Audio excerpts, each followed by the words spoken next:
भारतीय सेना के commander lieutenant general Manoj Kumar Katiyar का दावा कि पाकिस्तान पहलगाम के प्रकार का फिर आक्रमण कर सकता है, भारत के द्वेष को व्यक्त करता है। लेफ्टिनेंट जनरल मनोज कुमार के दावे से अनुमान होता है कि भारत द्वारा अवैध रूप से अधिकृत जम्मू कश्मीर में एक बार फिर राज्य समर्थित फॉल्स फ्लैग ऑपरेशन की तैयारी कर रहा है।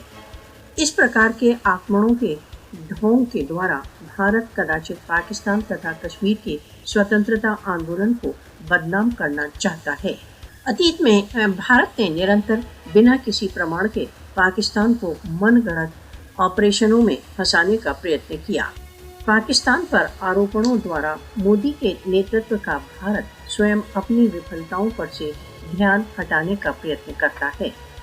भारत कश्मीरियों के वैध संघर्ष को प्रचार तथा झूठे ऑपरेशनों द्वारा आतंकवाद के रूप में प्रस्तुत करने का प्रयत्न कर रहा है।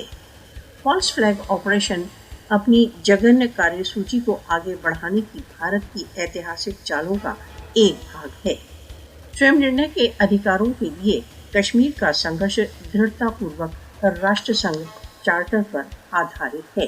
पाकिस्तान तथा कश्मीरी भारत के जघन्य प्रयत्नों को विफल करने के लिए दृढ़ संकल्प हैं।